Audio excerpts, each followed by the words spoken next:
Hello, I'm Andy Agathangelo, the founder of the Transparency Task Force.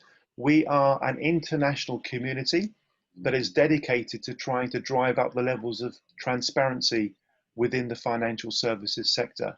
Our mission is to promote ongoing reform of the finance industry so that it serves society better. We are concerned about many things. One of the things we are most concerned about is the very low levels of trust towards the financial services sector. The Edelman Trust Barometer is produced every year. It rates the levels of trust across many different industries, and unfortunately, financial services and banking is typically rated the least trusted of all. We think this points to a systemic problem. It's a systemic problem because the finance industry is built on the idea that it can be trusted. In fact, the Latin word credere is what gives us the word credit. So the idea, very simply, of a financial services sector being untrustworthy is not a situation we are willing to simply stand by and accept. Things need to change. As a consequence, we are building an international community of people who want to help drive that change. And as a result of meeting many, many people around the world, we have been able to develop what we call a framework for finance reform. Our framework for finance reform relates to 12 tenets of change that need to occur. And one of them is leadership. We believe that leadership within the financial services sector has a profoundly important part to play in making the change that is needed actually happen. And with that in mind, what we have set out to do is to meet with and talk to leaders of financial services around the world who have something to offer in terms of enlightening us with their approach to leadership, how and why they lead the way that they do, and in particular, how they see good ethical leadership as a prerequisite for success in business. And we are carrying out these video interviews collaboratively. I'm now going to pass over to Debbie Henderson, who's going to introduce herself and also our guest today. Debbie, over to you. Thank you. Andy, thank you very much.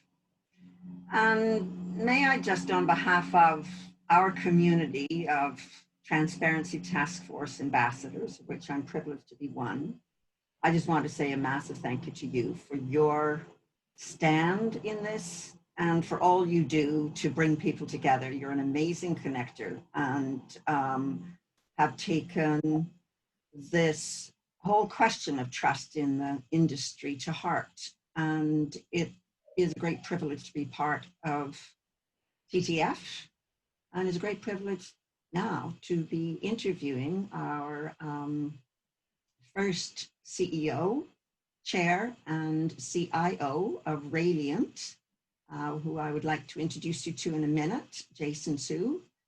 And first, let me say a few words, as Andy suggested, about myself. I am Canadian. I am based in London. I am a former investment banker, 16 years in New York and in London, mainly corporate finance and institutional equity sales.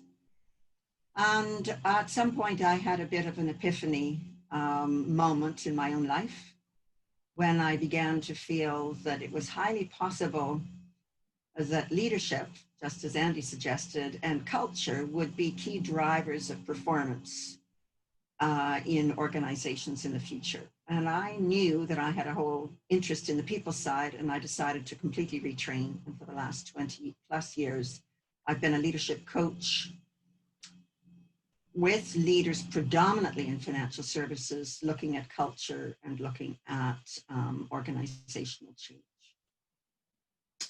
And it is a delight to be able to be part of this interviewing process, and a particular delight to be speaking to Jason today. Thank you, Jason, because I know in your time zone, it's quite late. In fact, Jason's dedication to this cause is it's midnight his time.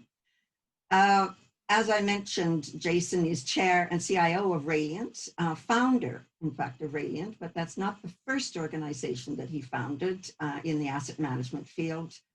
Research Affiliates was the first, and I'd love you to take us through a little bit of that journey, Jason, in a moment. Radiant is a leading asset manager that focuses on smart beta strategies for mainly Asian investors, or Asian markets rather. Radiant was founded in 2016, and this interview is being conducted in 2020, September 1st, 2020. Radiant already has $24 billion of assets under supervision, 6 global offices, 3 in China, London, LA, and Taipei. And in 2018, it acquired Henderson Rowe, based in London, and we can speak more to that. In Radiant's own words, it seeks to be a beacon of light in the industry, following its own close scrutiny of its own culture as a key determinant of success for investors. Jason himself has an MBA in finance from Stanford University and a PhD in finance from UCLA Anderson. He's a professor, in addition to being a CEO, chair and CIO, editor and trustee, and he has a passion for investor advocacy and education, as we'll see.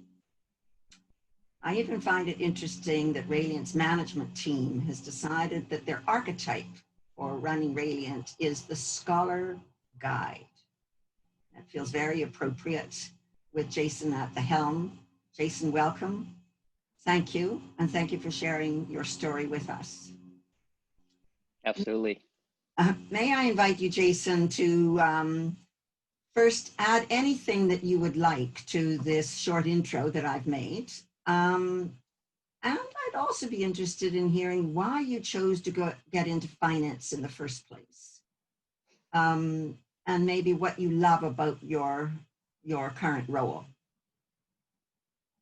Absolutely. Well, first of all, thank you, Debbie, and big thank you to Andy. And I do want to repeat a lot of what Debbie had mentioned about the work that Andy is doing. It really does take someone who's willing to really give up a lot. I think Andy had a phenomenally successful career to take that pivot and to take on a leadership role of improving transparency in hope and service of creating greater trust for our industry, for the people that we serve. I think that's it's phenomenal leadership. Without people like Andy, I don't think the rest of us would have a beacon to rally around, and then hopefully we could rally around him to do good.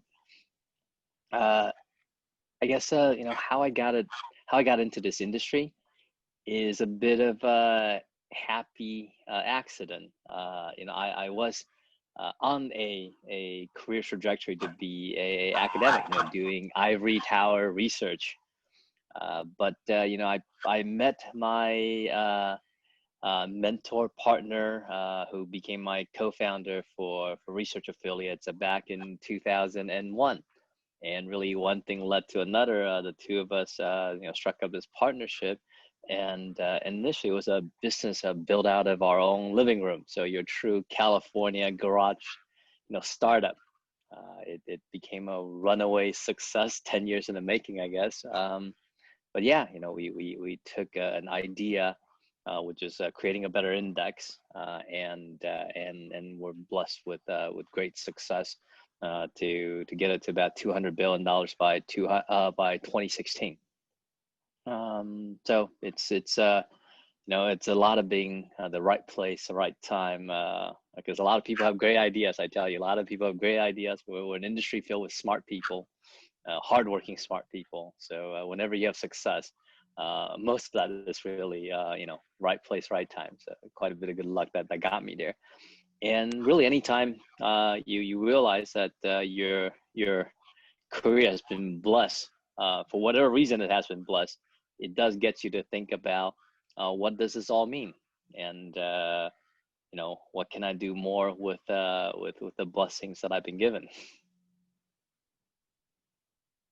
Jason, thank you for this, and I'd like to pick up about this piece of blessings you've been given and even as you reflect now, X number of years in after having started Research Affiliates and then Radiant, and just to pick up on Andy's comment about the industry, maybe what I'd say is, well, let's divide this talk or interview into sort of 4 sections of the sort of bigger picture, and then going to your personal leadership and specific areas that you know are important for you in Radiant and even the acquisition with Henderson Rowe, and then come back to the bigger picture and vision for the future. So do you, to paint the picture from a systemic perspective, as Andy's pointed out, do you have any sense about the why that trust is suffering in the industry overall? And maybe what sort of part of what's had you decide you're interested in speaking with us today? Yeah, so it's actually really, really interesting that we are both an industry that is built on trust, but also an industry that earns very low trust score. I often liken it to the herbal supplement industry. Right? If you know anything about the herbal supplement, the vitamin industry, right? It's a trust business in that you have no idea if you take this wonderful new herbal supplement, the actual benefit effect until maybe 10 years, maybe 20 years later. So there's a lot of sort of trust that this works, that whoever sold this to you has done the research. And then this is like our industry, like when we talk about long-term investing, right? You have to be with the manager, with a wealth planner for a lifetime before you know for sure if the person is any good, has added value to you. And in the meantime, really, you go on trust that this person is looking out for your best interest and is skilled. So there's a great similarity between, herbal supplements and selling financial services. And so I think any industry that's so built on trust has that feature, which is you can't ascertain the quality of the service immediately. Right? It's not like a cell phone, right? You buy a cell phone and you instantly know whether it's any good at making phone calls, taking pictures, and if it's fast with wonderful screens, right? The things that have immediate identifiable experienceable characteristics, just don't require trust as the key moderator to make the business work. And so we're kind of at the opposite end of that. And of course, anytime that so much of the product itself is sort of trust-based in the buying decision, opens itself up to an abuse of that trust, right? Because someone can't actually tell if the product any good. And if you manage to be skilled at earning trust, a lot of people can fall down the slippery slope of taking advantage of that trust and then begin to erode it. Not just in their own personal relationships, but more broadly for the industry as a whole. And I think that's what we're seeing, right? People realize this is a trust business. And for those that are particularly skilled at projecting all the attributes to earn trust, they realize the easy way to make money is not to continue to honor that trust, but really to take advantage of it.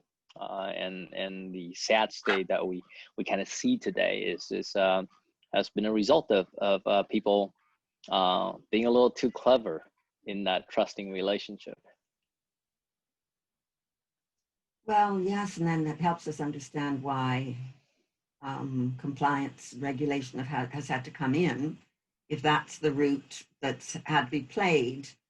But we know what compliance and regulation then ends up costing at the same time, and it costs on the sense of people joining the industry and thinking that they might be bad apples or considered to be bad apples. So it's a very interesting play that I'd love to speak with you about, because what we're coming to address, and Andy's being a big stand for this right now, is how leadership in the industry can start to circumvent this natural area where people could abuse the trust within the industry.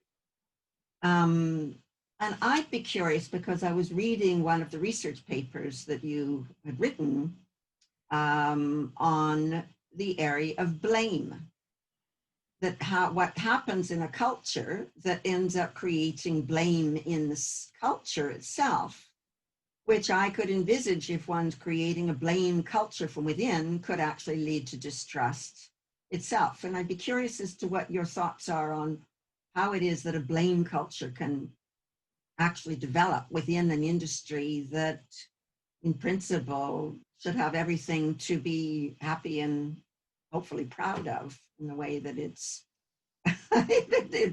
people are making money and able to have a good life. Why does blame fit in? I'm curious why if you see that.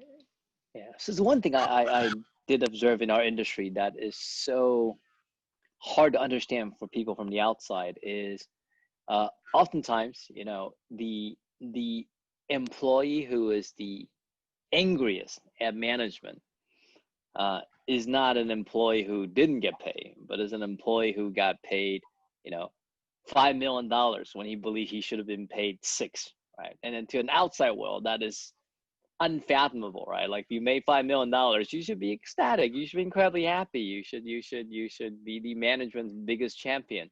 But we are in an industry where there is such a zero-sum mentality, and where money has become more than what it can buy, but it has become a measuring stick of your worth and how you rank against others. And so we actually, in a funny sort of way, have created an industry with probably a lot of angry, unhappy people, despite the wealth that it has created for the professionals in the industry. And so that's just something, you know, it's hard for the outside world to understand. And when you understand it, you actually would find it quite ludicrous. But it is, in fact, the exact environment we have created for ourselves and for the people that work with us and for us. And in that, I think in that environment, it is very competitive. It's very zero sum. There's a lot of, you know, winner takes all. There's a lot of ego and swagger that you know comes from the top dog, the best paid. And what you see is it began to create a culture that isn't generally very collaborative. Like, anytime you have a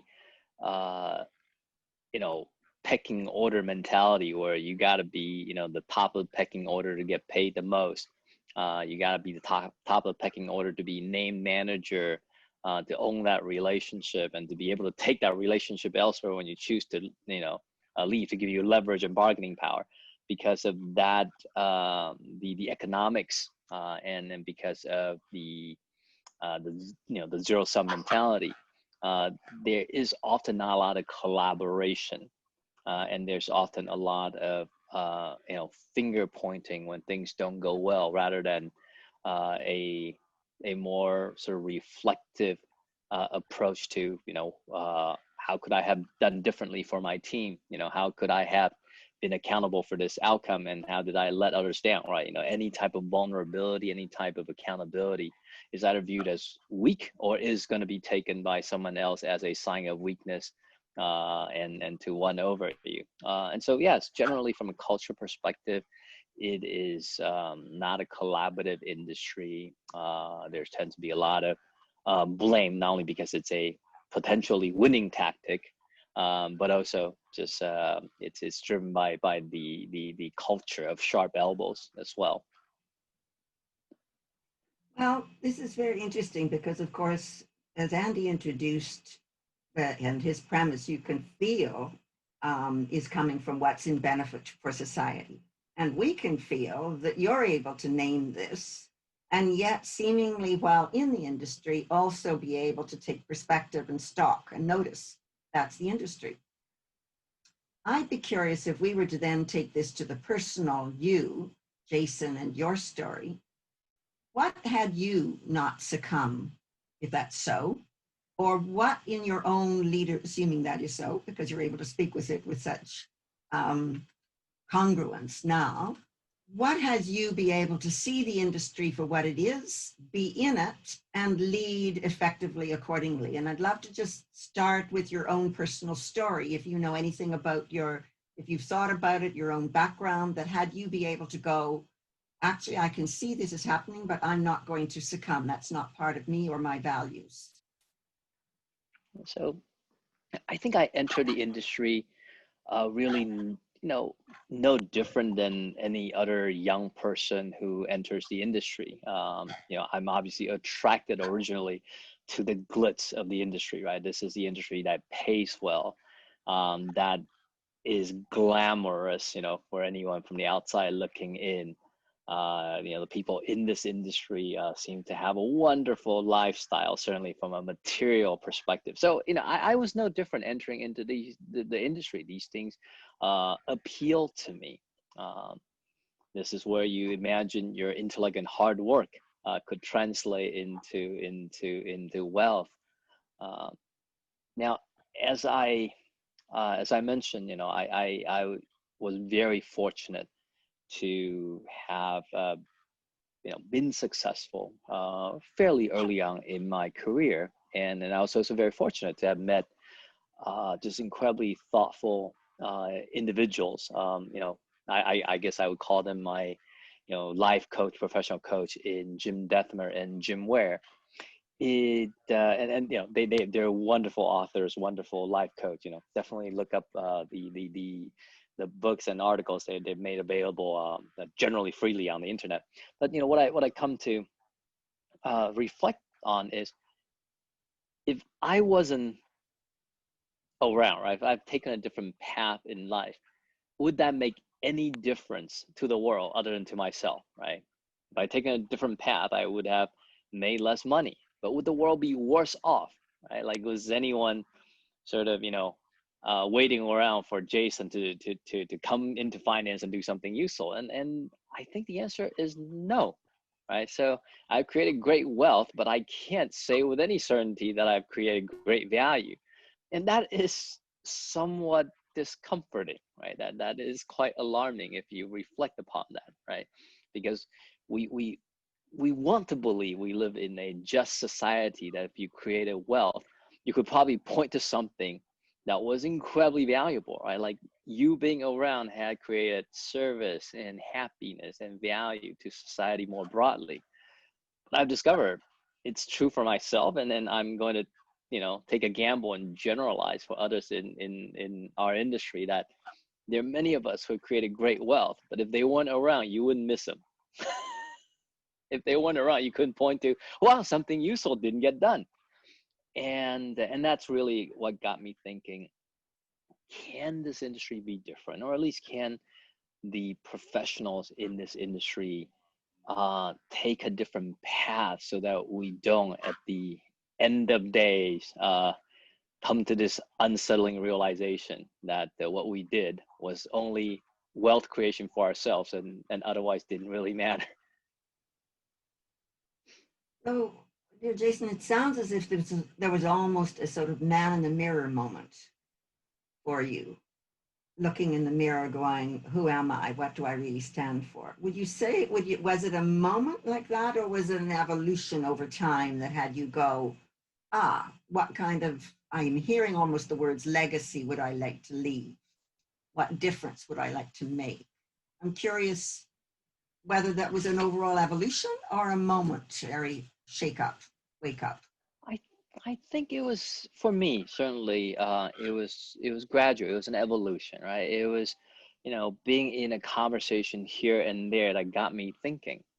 I've heard one of my senior executives, coaching a younger professional, where he had essentially told the person, the fact that we're paid a lot in industry is because we generate a lot of value in the industry, right? The capital market says we need more, hedge fund managers. We need more, finance, quant jogs. That's why we want to pay them millions of dollars, is because we need more.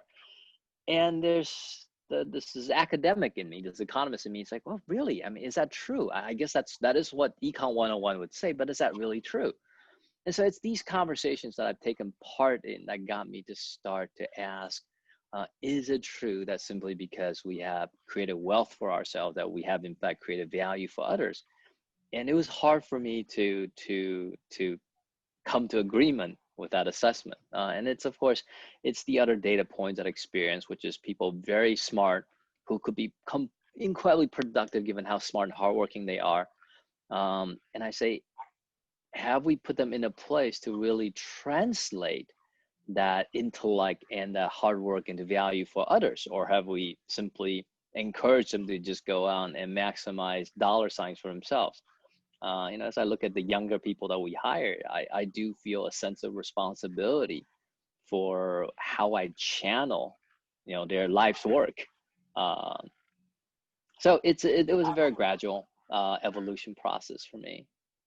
I at some point come to conclude probably the most valuable thing I can do, given where I am, is to build an organization where others could look at what they do and connect that directly to value for the end client, value for others.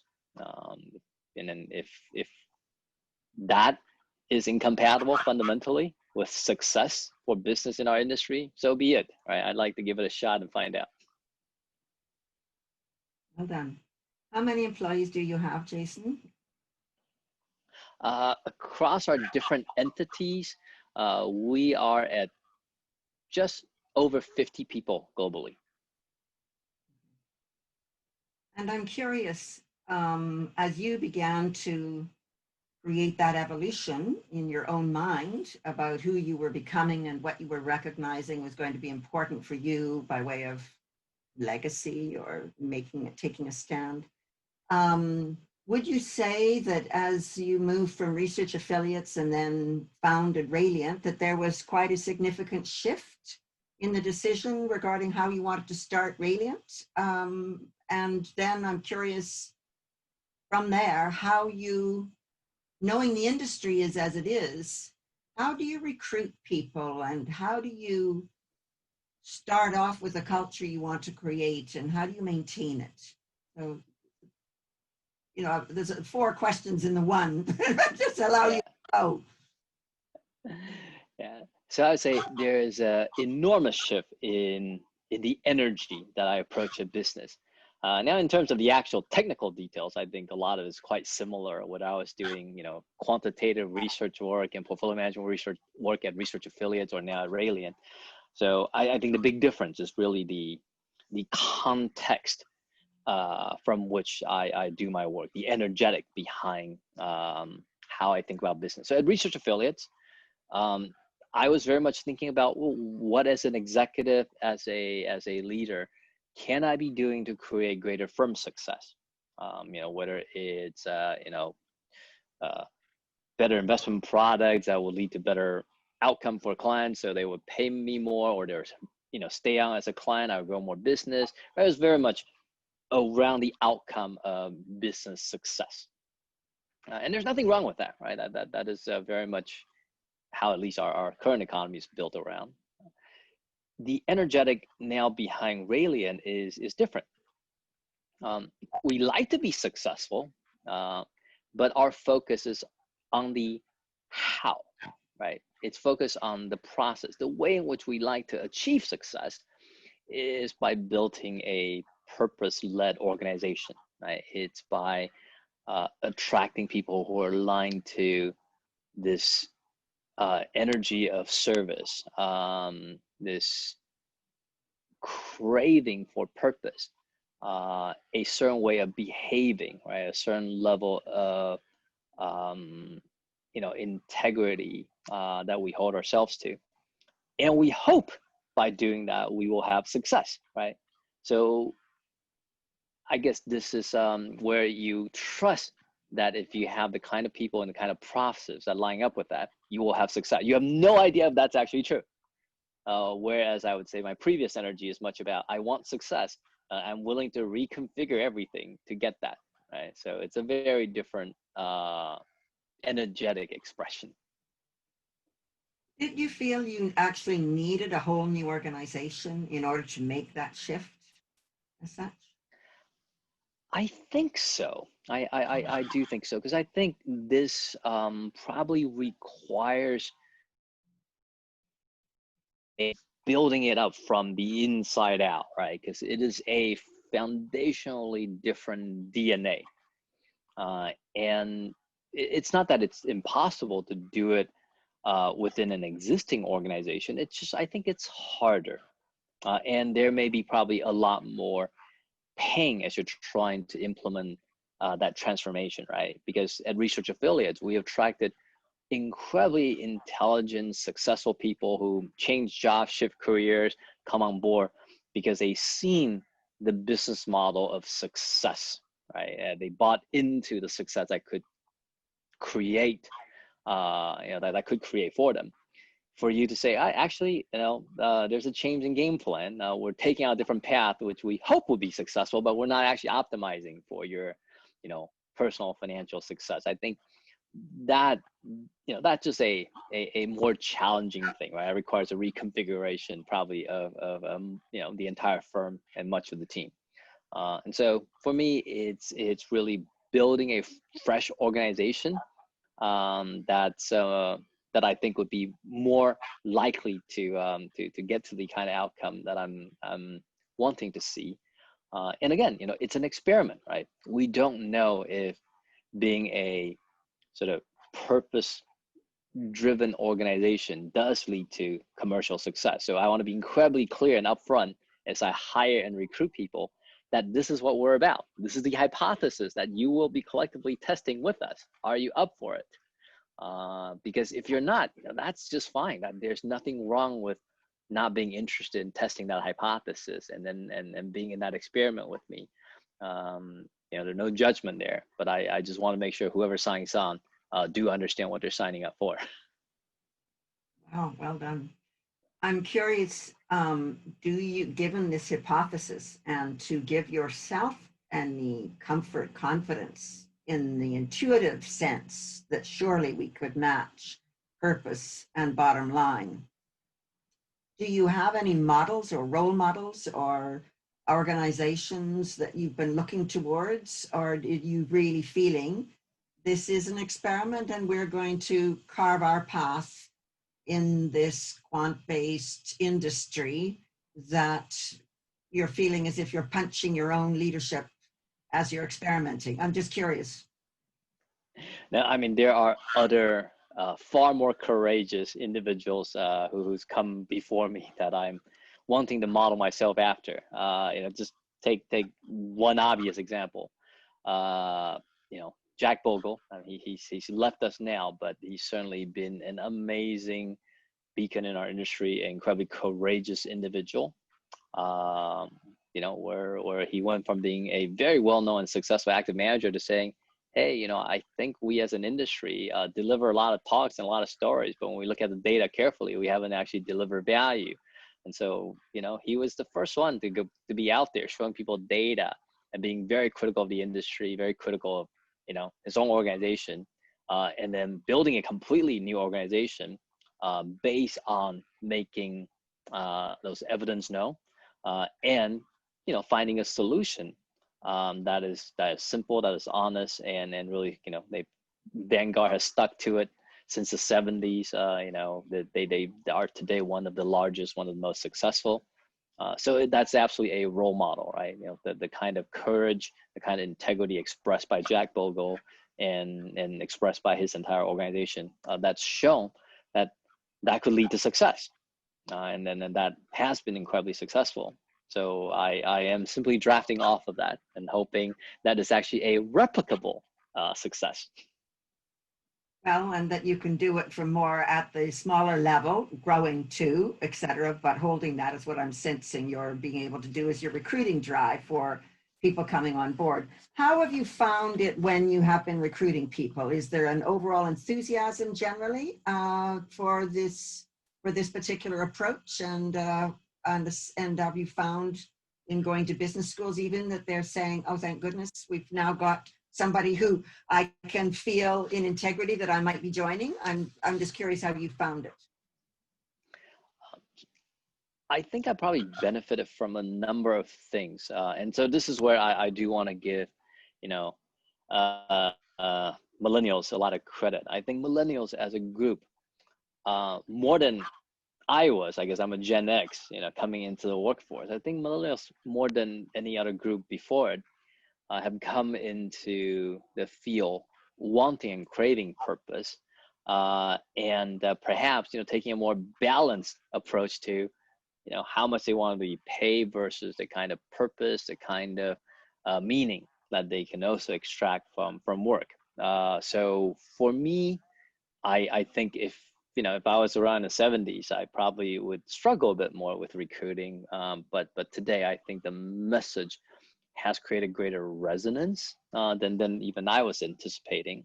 But I would say where there's been the greatest resonance is actually not recruiting. I would say newer, fresh grads from schools, but professionals who's got 10 years under their belt in the industry, who I think have in many ways come to some of the same realization that I have come to over the past 20 years. I think for them, we do represent an interesting firm, perhaps representing something that will be much more aligned with what they want at this point in their career. So we've been blessed. We found enough people where what we want to do resonate. That we have not had struggle. We certainly do look weird to some people, right? So we're not the right place for a lot of people, probably even for most people, but we're definitely the right place for enough people for us to have recruited successfully. Well, and what I'm feeling is you've used the word integrity quite a bit.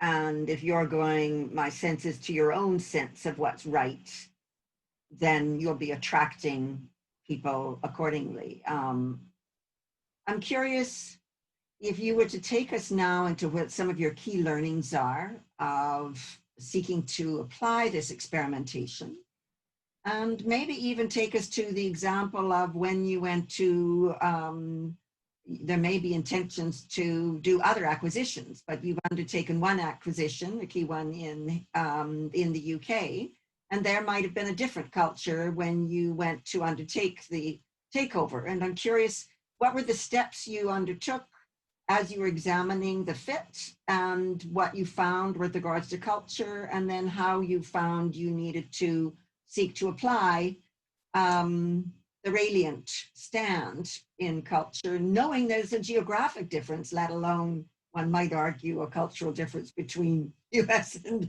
UK, but you're a global organization, and so that's what's the most important right now. Yeah.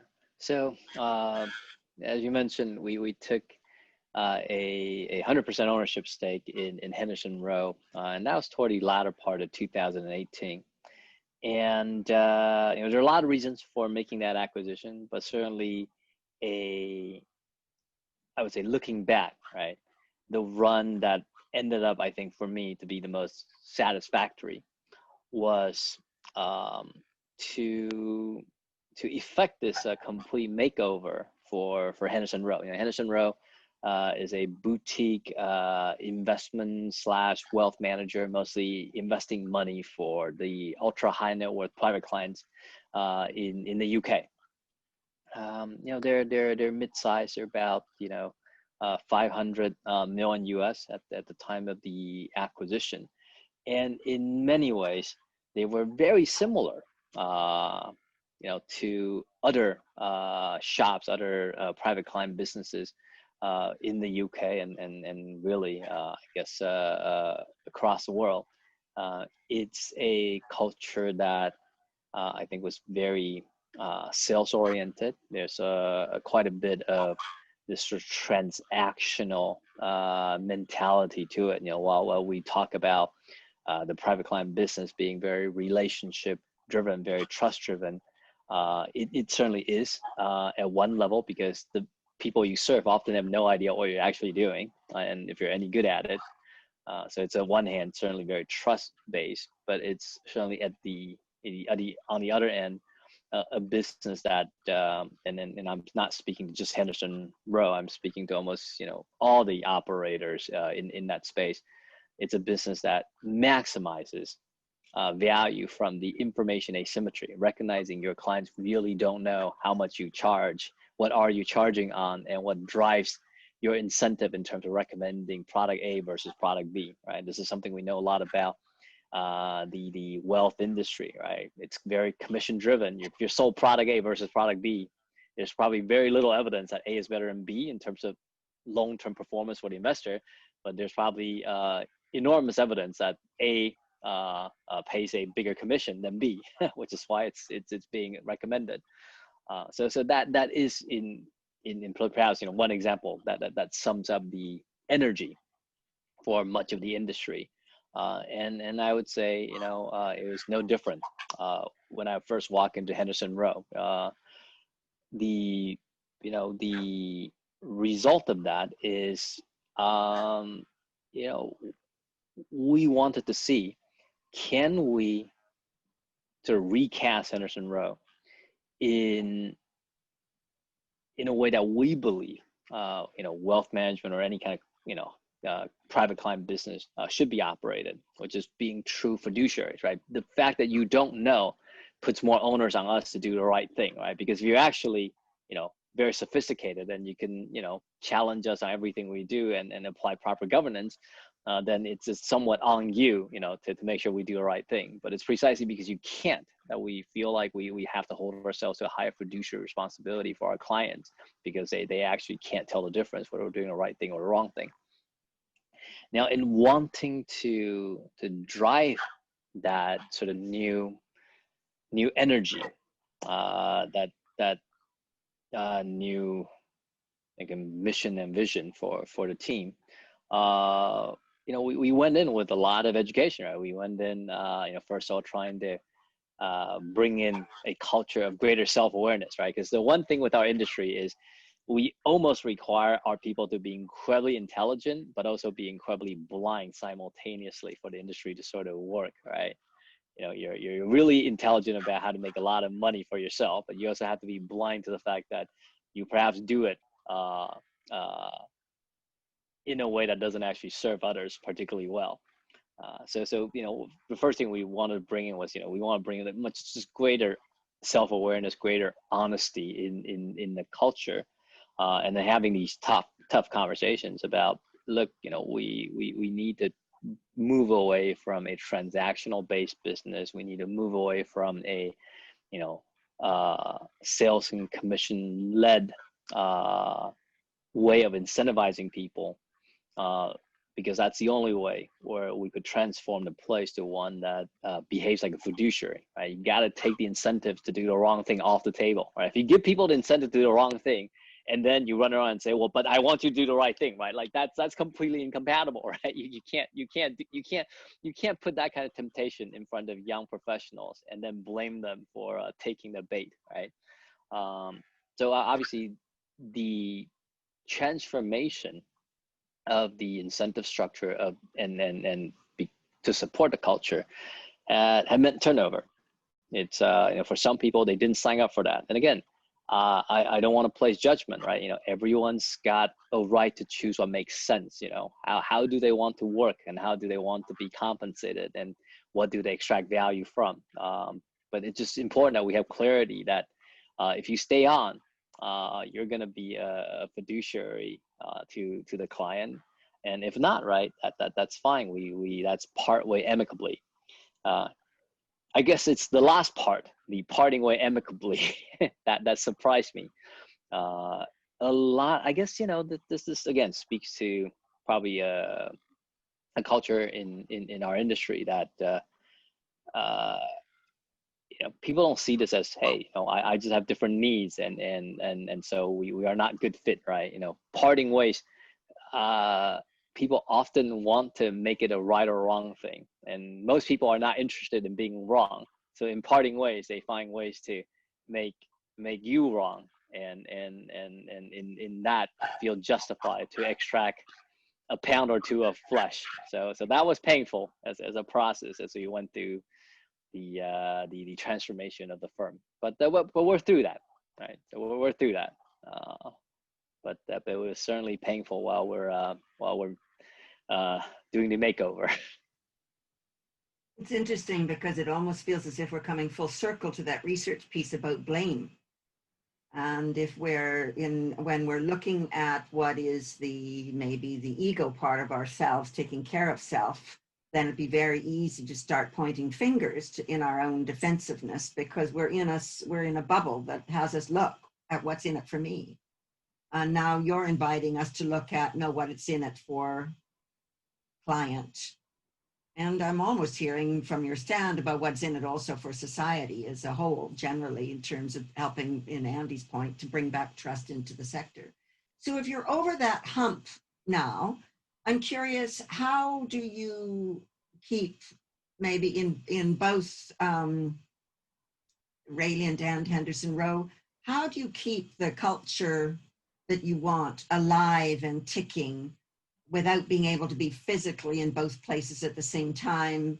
What mechanisms do you use, maybe even secrets that you'd be prepared to share with other leaders who might want to follow your example but don't know the how? The how obviously starts first with you as having the greatest impact as a leader on the industry.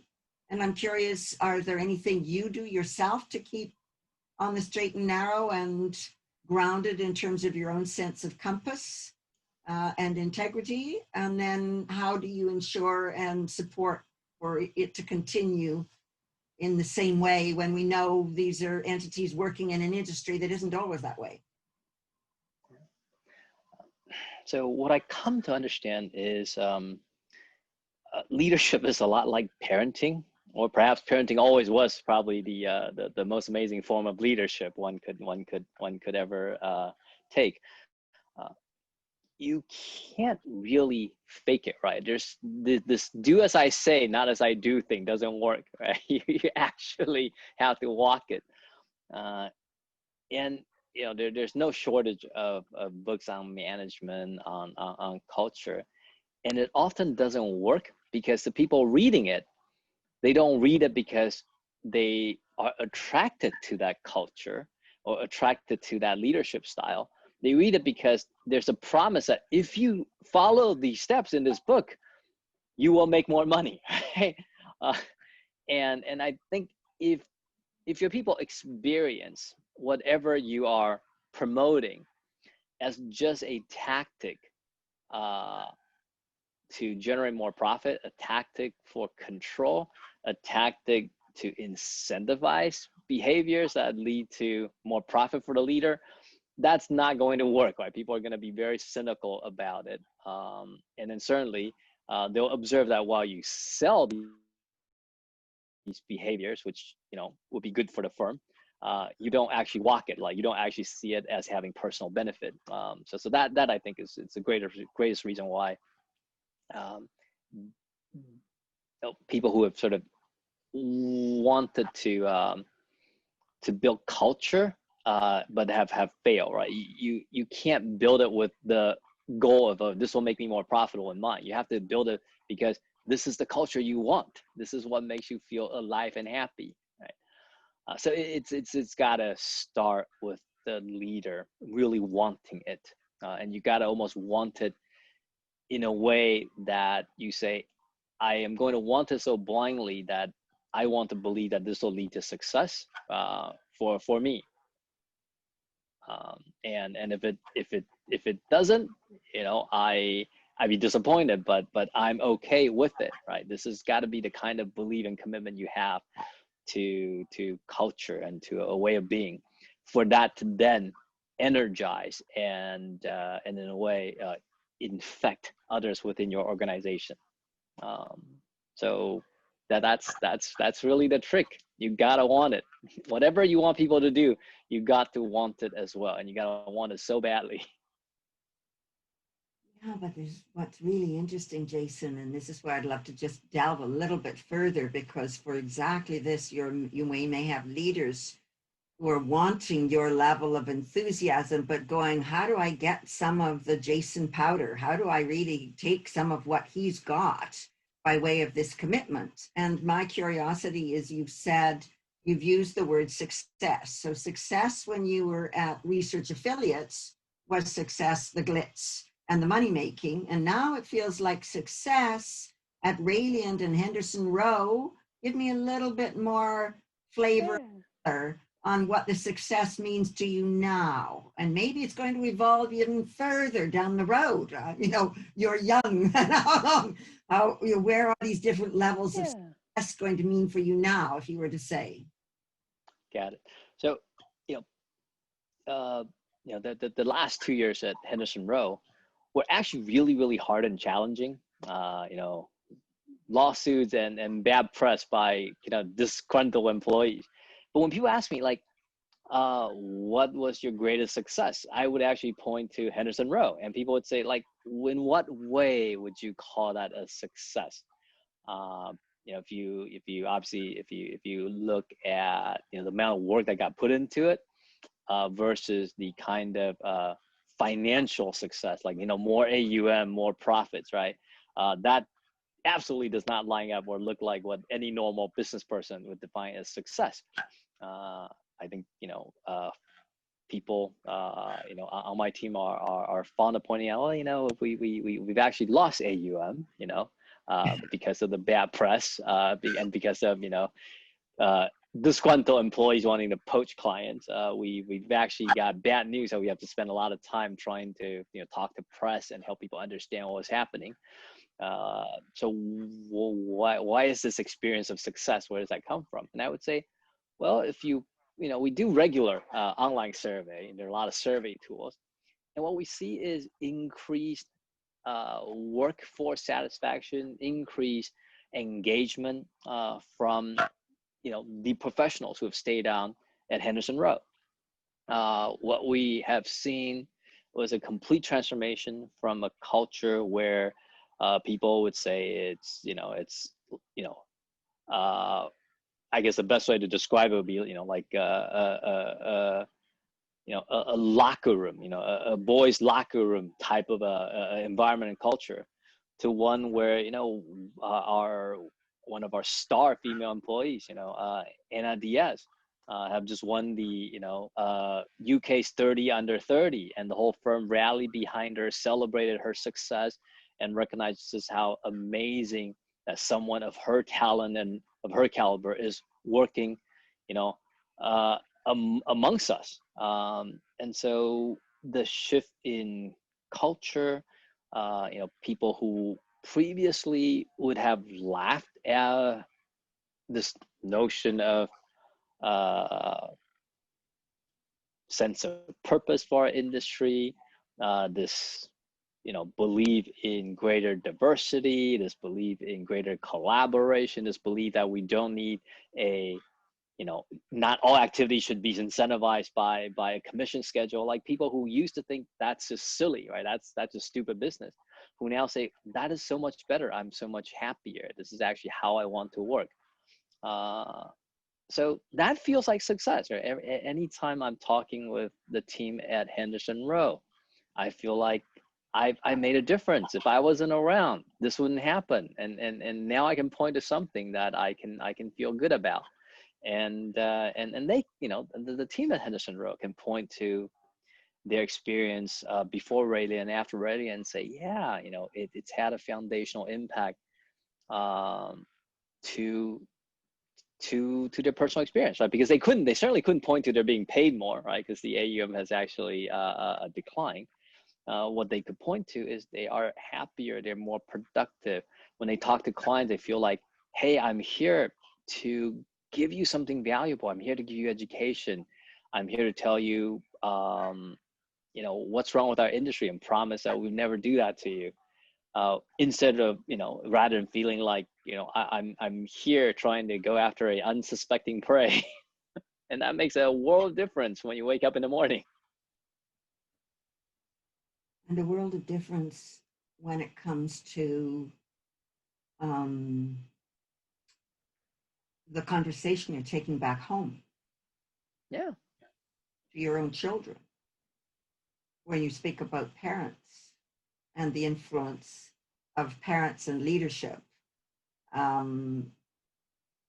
So you've spoken to us about that element of success. It feels as if the first success might have been the rah-rah, and even if we're looking at an evolutionary journey for people, and now the success is almost a holistic integrated element of people feeling really glad to be at work. And from that sense of glad to be at work, there's more that's giving them inspiration about being there than just the bottom line or the paycheck.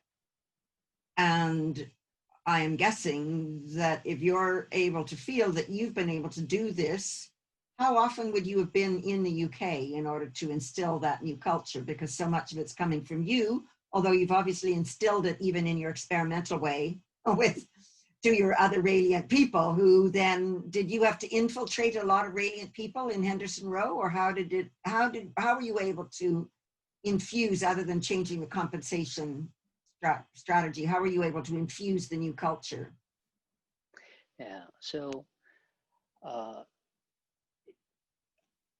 I've actually been helped enormously by my other partners at Raylian.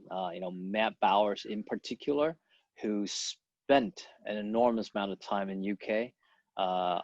My other partner, Dr. Phil Wool, who spent an enormous amount of time in UK. And in many ways, I think your experience of me, if you replace me here with Matt, with Phil, you would experience very much the same thing. You know, different personality, but I would say from a DNA and energetic perspective, very much the same thing. You know, like you say, we've had embedded a lot of you know, Raelian executives, people who are really our cultural ambassadors at Henderson Row, because you know, you can't blame them for the worldview they had, right? They have all worked in this industry for a long time. Their experience have taught them that's the way to behave, that's the way to do business, that's the way to win, right? It's dog eat dog. If you can't, you know, if you can't take the heat, you know, get out of the kitchen. And for them to experience that, hey, there are other people who seem quite successful, who are very good, very smart. Well, they have a different approach. They seem to believe that that different approach could be equally financially successful. I think, you know, that data point was incredibly powerful, right? Because you can't teach, right? You have to experience it. And I think it's through that experience that our colleagues at Henderson Row, many of them are really young, fantastic, very malleable individuals. They begun to doubt the lessons that were taught by you know, their previous management at other firms, and I think they sort of, once they're willing to shed that, then the transformation was easy from there. Because I think ultimately, in our heart of heart, we want to believe that what we do is valuable. You know, we want to experience that sense of purpose, because I think that is what gives us joy in working, right? If your relationship with working is, I gotta do something unpleasant to get paid, right? That's really hard to wake up in the morning. And I think, you know, if we can give someone a sense of joy, which is, you know, we got to give you a paycheck, right? That's just getting that off the table. But the rest of it is, we want you to have an opportunity to make a difference and be purposeful. I think that's really powerful, and people want that. So yeah, and once you're able to help them challenge and question that there's a different way to get to the financial outcome that they need, people are very willing to join us on that experiment. Well, it almost feels as if what you've created is something, once people start to taste joy, that it becomes contagious. And Yes. yet you're still in an industry where competition, et cetera, might be undertaking things differently. Do you have internally any kind of decision-making processes that have, you know, what this is the test we're going to be putting every decision through as to whether it fits our model of what's needed, just out of curiosity, because that becomes a key for when things might be slightly gray. Yeah. So it's, I think, you know, there are few, you know, hard and fast rules. Like, you know, there's like not a litmus test that you could always, you know, sort of put up in front of you for all decisions. But I do think most of us have a internal compass once you're willing to wake up a little bit. So I think a big secret for me is you just got to build a culture that encourages people to wake up and have greater self-honesty. Because with that, you're willing to look at your internal compass, right? Because a lot of people, it's not that we don't have an internal compass, it's that we got really good at ignoring it or pretending it's not there, or reading it wrong. So once you're willing to sort of wake up and just realign enough, I think then the internal compass, all of us have it. You're willing to look at it. You're not going to make, bad decisions. So for me, it's less about, let me put in rules and procedures and let me give you a compass. This is my compass. Use that to guide you. I'm a much bigger believer. I gotta get you to wake up and believe a little bit, and then you'll start to realize you have a compass, and trusting that is likely to get you to a good place.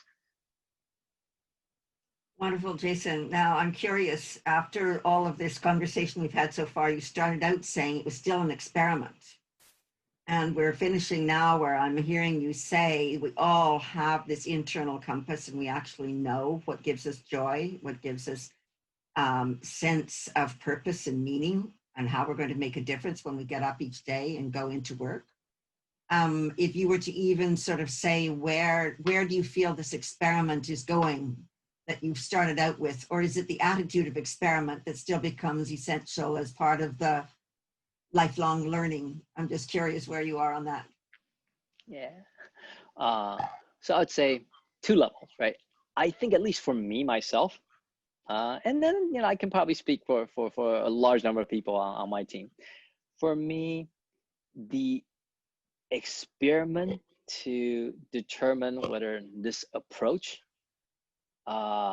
would lead to success for ourselves, I think that experiment is well vetted, because the process, the journey has gotten us to a good place where we can look at Henderson Rowe and say, no, it is not a big financial success today, but we all feel really good about it. We are happy with what we have done. So it's created enough for us to experience success. And it's just redefining and realigning success. And hey, the business is still there. We're winning clients now.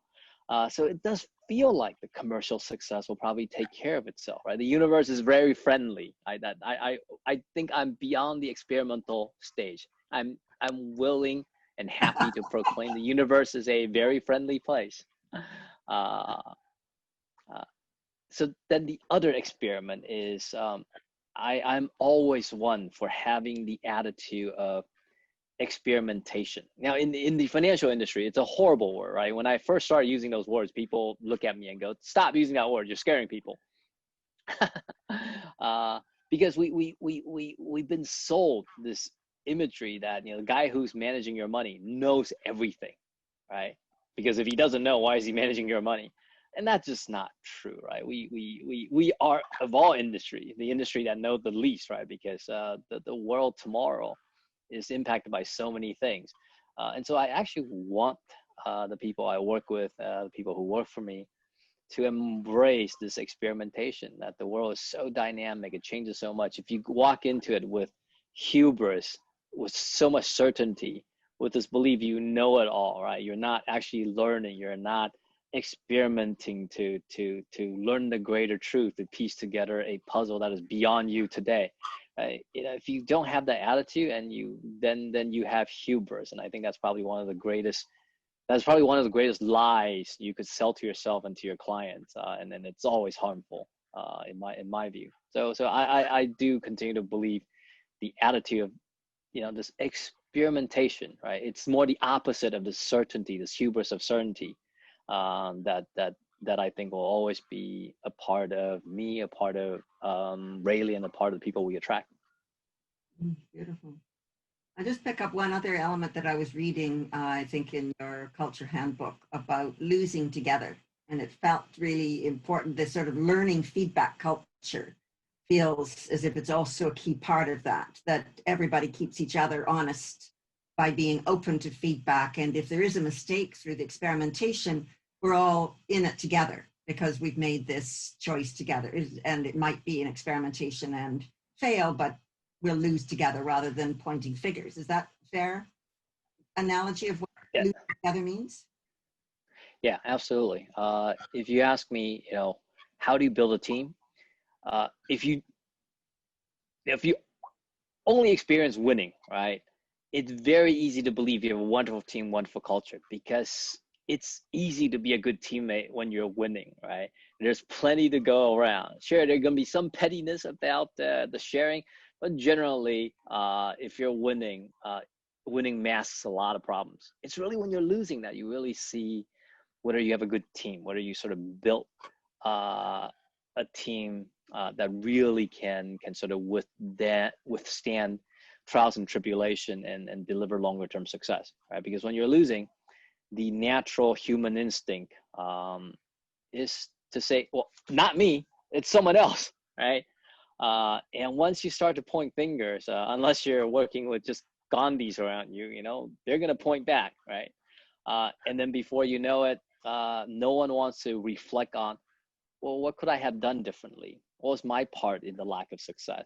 You just focus on, well, it's not me, it's someone else. Someone else's fault, because I don't want to be blamed. I don't want to be, stuck with, with the accountability and the punishment. So it's when you are failing that you really know, do you have a team, right? Can people be willing to trust enough to be vulnerable, to say, yeah, I didn't bring the A game this time. I wasn't good enough. But I've learned and I'll be better next time. That kind of vulnerability, if you shut that off, you shut off learning, right? Because when you are perfect, when you can't be wrong and when you can't be the guy at fault, you also shut off the possibility to be better next time. And so to me, that is more important than anything else, because anything that doesn't kill you, it doesn't necessarily make you better. You have to be wanting and willing to learn from it. That is what will make you better. And so, for me, what's important for my team is, can they fail together? If they can fail together, hold each other up, pick each other up, be willing to raise their hand and say, hey, that one's on me. And if one person does it, everyone else is going to say, no. A lot of it is me as well. Then there's an opportunity that you will win next time. Jason, I'm really curious, because we've now come full circle on looking at this, and what I'm taking away is your sense as a key element of the success is joy we can feel, and energy in your face, in the fact that you're still smiling and energized at 1 a.m. your time, or past that. What do you think is going to help other than more interviews like this, if we can find others like you that would help give this courage and openness to experiment to other leaders in the sector, to really recognize joy is possible at the end of the day, energy is possible, making a difference is possible, having a sense of integrity and feeling happy with going home with that feeling of, I've done something good for clients, not just good for me, and spreading goodness as such at home. Other than millennials helping chomp at the bit to say, I want to make more of a difference, please, if you want to hire me, that's what this needs to be. What else do you think might be areas where the sector could start to wake up and recognize what you're recognizing? I bet you there are a lot more entrepreneurs, business leaders in our industry out there who could come and really tell you without a shred of doubt now that by doing the right things, they have not just created personal happiness and purpose, but experienced business success. The more people who can stand up and say, hey, it might not be the optimal success, but it's good enough success that everyone feels happy, right? No one's feeling like they weren't compensated enough to at least take care of their material needs. So I think the more leaders we can have get in front of each other to say, I've accomplished both, purpose and joy, and also enough monetary success, the more others will have the courage to try this. And once you try it, what you will truly realize is the joy and the sense of purpose is so overwhelming that whatever monetary success you achieve, you will feel like that's enough. But you've got to try it first to get there. Isn't that a really interesting way of looking at it? But actually, when we start to tap into, as you've just said, purpose and joy, that feeling overwhelms the need for the financial success. I'm just repeating sort of what you're saying because I think it really needs to land. You've spoken about others coming together that you feel entrepreneurs are picking this up now. And you spoke at the very beginning of this talk on the fact that collaboration is so frequently missing in the industry. Would you envisage that through that others coming together and recognizing this joy and this overwhelming feeling that actually is even better than money itself, or the both and, could mean greater collaboration in the industry? How would you see collaboration in the industry potentially helping enthuse this way forward for the sake of trust of the industry and society? Yeah, definitely.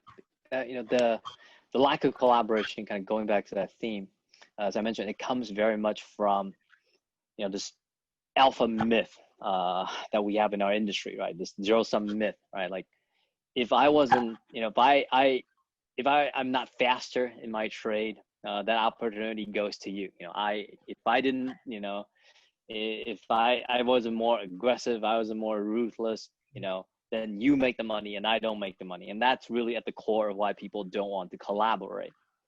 There's very much a just cutthroat competition. If it's not me, it's you. That's hard to collaborate if that's your worldview. And our industry is structured to make people feel that every day. But if you think about it, my God, if I didn't do this and someone was going to do it, that means it didn't really matter if I was around or not, right? And when you think about collaboration, the energy of collaboration is such that you feel like, well, if I didn't do this, it won't get done. So, let me help you so that we together can bring about this outcome. That is really the energy of collaboration. And the energy of competition is, well, if I didn't do it, someone else is going to do it. And there's a payoff to doing this, so I'm going to beat you to it. But in that energy, right, there's not a lot of service, right? It means like if you weren't there, it doesn't matter, right? Someone else would have done the work and the world would be just as happy either having Jason do it or have Jack do it. And so collaboration, you've got to shift your worldview away from a zero sum and recognize that you could create more and you can create better with someone else, right? Two minds better than one. And I think that's the big shift in our industry. We've got to look at, can we shift away from zero sum to co-create? How are two firms coming together creating more than what is possible with one? And if we don't see the industry as having that capacity to co-create, then truly we are an overpopulated industry, right?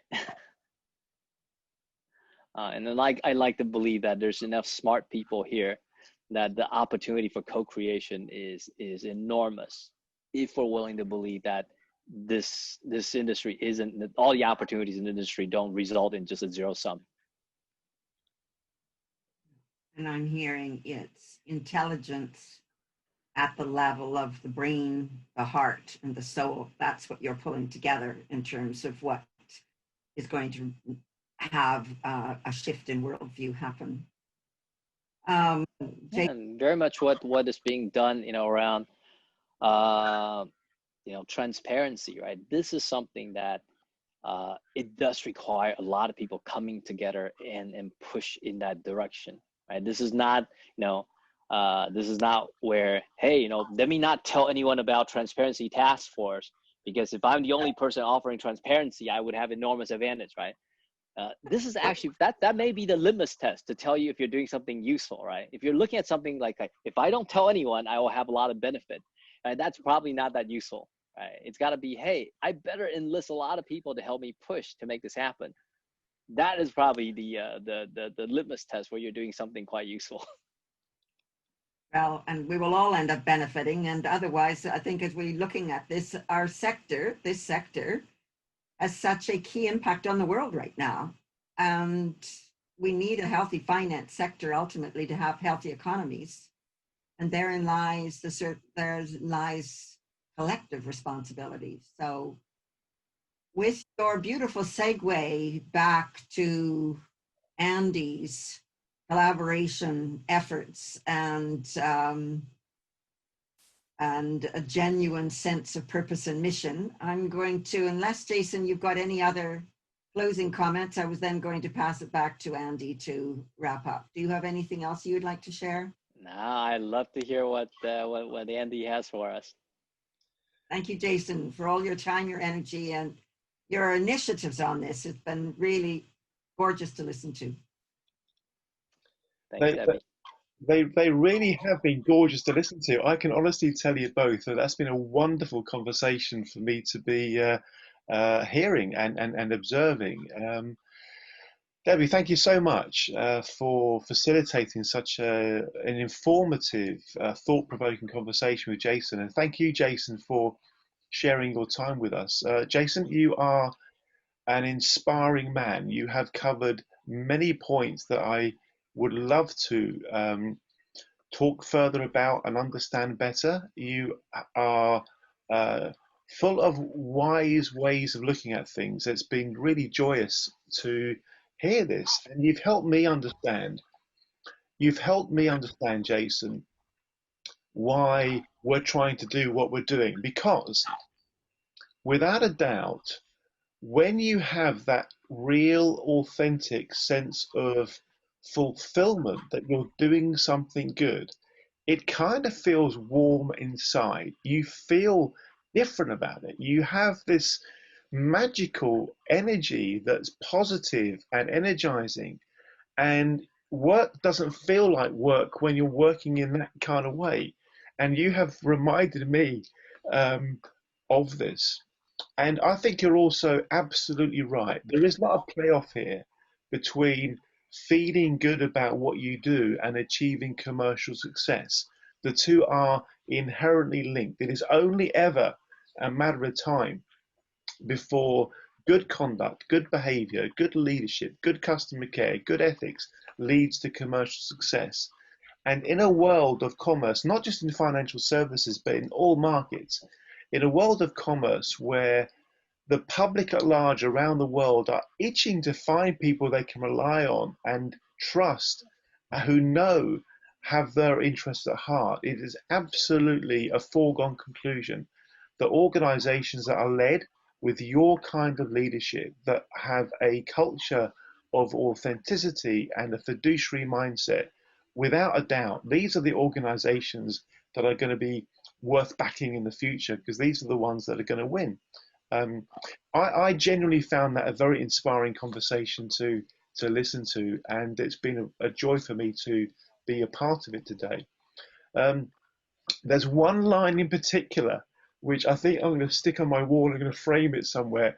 It was something you said about um, we have to take the incentive to do the wrong thing off the table. You know, that one sentence, we could probably replace two-thirds of our regulatory framework around the world just by understanding the power of that. It reminded me of the Charlie Munger quotation, which is, show me the incentives and I'll show you the outcome. So the bravery with which you re-engineered the payment mechanisms within Henderson Road I think you went right to the heart of the matter, and you had the guts and the courage to transform the organization by redefining what good was about. Good is not about maximizing short-term profits or maximizing bonus. It's about looking after the client in the way that the client would like to be looked after. So, Jason, thank you so much. There is an idea we are formulating. It is pretty experimental. It's not kind of a finished thing. It's not a done deal, but we have an idea. We believe that there is a percentage of leaders in financial services who are on the same kind of wavelength as you, they've reached the same enlightened state of understanding that commercial success does not come at the cost of doing good or thinking good or leading good. So we're looking at the idea of trying to create, if you like, an international league of financial service leaders who are anchored into leading organizations which are mission-led and purposeful, that are anchored into values of integrity and authenticity. We're going to try and do that. We've got no idea if it's going to be successful or not, but we are going to try to do it. Jason, in general terms, what do you think about that as an idea? Is it something worth doing? And I guess the obvious question to follow from that is it something that you would be kind enough to help us on our journey with?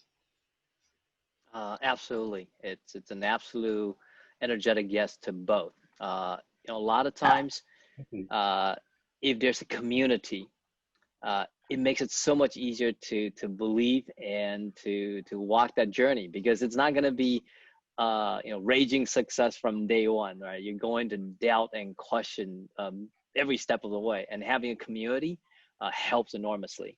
And if I can be helpful, be part of that community, I think it'll be great for me. And if it's of value to others, that of course, there's nothing sort of more joyful than that. Jason, please do consider yourself a founding member of the International League of Financial Services Leaders. We would be honored and privileged for you to be involved in this thing we are creating. And before I get too gushy, there is just a small chance that we might actually make a real difference. There's you made a fleeting reference to Gandhi, and there's a quotation: "I am building the transparency task force around," this thought from Gandhi. The thought is: a small body of determined spirits fired by an unquestionable faith in their mission can alter the course of history. And wouldn't it be wonderful if all of us could look back at the end of our careers knowing we helped to steer the financial services sector to a better place than it was going without us? And I think ultimately your message today, Jason, is about the importance of knowing that we matter as individual human beings. And if we can imagine us not doing what we are doing and it not making a difference, how can we feel that we matter? This has been your message today. If you want to feel like you matter, then you've got to make a difference. And making a difference means doing things differently than the person that would have replaced you had it not been you doing it. Jason, your message has been profoundly positive. I salute you today. Thank you very much, Jason. Thank Jason, you, Andy. Thank you, Jason. Debbie, thank you as well. It's been an absolute joy to be part of this conversation. We'll wrap it up there, folks. Thanks very much indeed. Thank you. Bye-bye now.